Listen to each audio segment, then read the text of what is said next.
이번 주 기업들엔 어떤 일이 있었을까요? 새 사업으로 크게 부각된 기업이 있는가 하면 본업을 둘러싸고 사회적 논란이 벌어지며 좋지 않은 징후가 나타난 기업도 있었습니다. 기업 기상들을 통해 살펴보시죠. 김종수 기자입니다. 지난 한 주 기업 동향 점검하는 주간 기업 기상도입니다.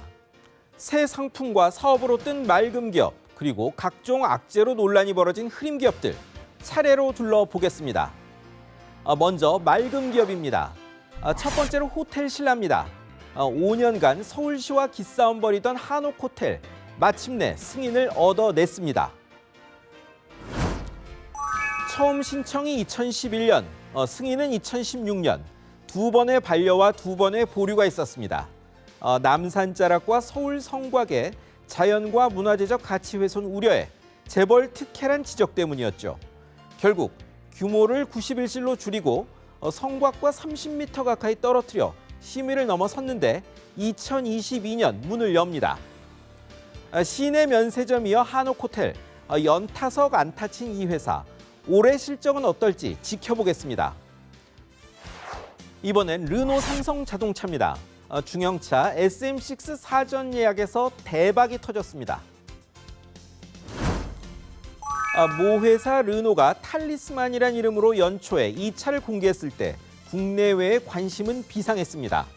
하지만 지난해 5개 모델로 내수 판매 8만 대였던 이 회사가 SM6만 6만 대까지 판다고 했을 때 모두들 반신반의했는데요. 2월만 예약 판매 11,000대를 넘자 가능하다는 평도 나오네요. 프로보 사장님, 위축되는 중형차 시장에 혁신을 기대합니다. 이제 흐림기업으로 넘어갑니다. 느닷없는 농약 성분 검출 소식에 움츠린 독일산 수입 맥주들, 이번 주 첫 흐림기업입니다.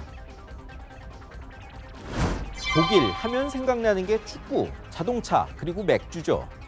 독일 맥주들 지난 수년간 가정용 맥주 시장 급속히 잠식해 왔는데요. 갑자기 독일 환경단체 위넨 환경연구소가 유명 맥주 14종에서 제초제 성분 글리포세이트가 최고 29.74 마이크로그램가량 검출됐다고 발표했습니다. 크롬바커, 웨딩어, 벡스, 에딩거 등등 맥주 좀 마시는 분들 알만한 브랜드들입니다. 업체들은 이게 사실이라도 하루 1000리터는 마셔야 해롭다고 주장합니다. 그런데 우리 식품당국은 반응이 없네요. 메이드 인 저머니의 시련은 또 있습니다. 한국 수입차 시장 70% 장악한 벤츠, BMW, 아우디, 독일 자동차 업체들입니다. 요새 원인 모를 고장에 주행 중 화재에 체면국인 이 회사들, 이번엔 개별 소비세 내린 정부가 발표 전인 1월 판매분 세금 환급해 주랬더니 미리 할인해 팔았다는 둥 세금 상식으론 이해가 안 되는 소리를 늘어놨다 문매를 맞고 있습니다. 부당이득 논란도 있습니다. 지난해는 일부 모델을 세금 깎아준 만큼 내리지 않더니 1월에는 지난해 12월에 세금 내린 상태에서 들여온 차를 팔면서 할인해줬다고 했습니다.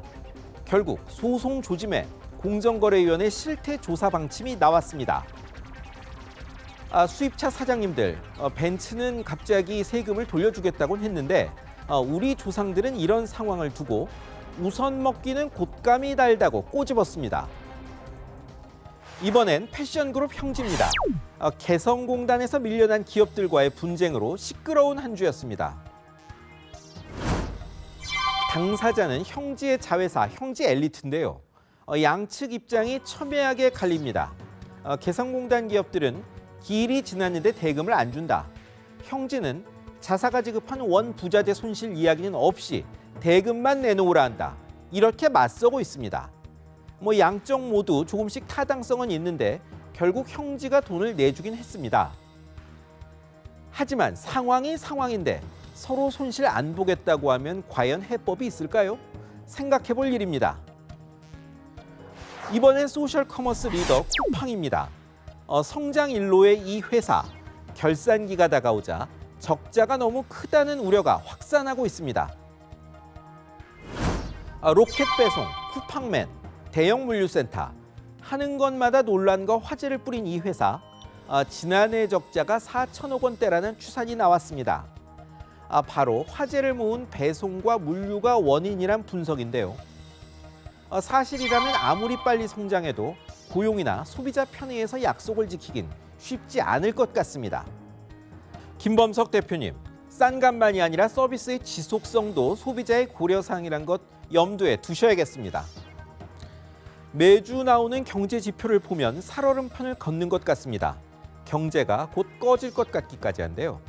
하지만 이런 위기를 뚫고 일어서는 사람을 우리는 혁신형 기업가라고 부릅니다. 지금까지 주간 기업 기상도였습니다.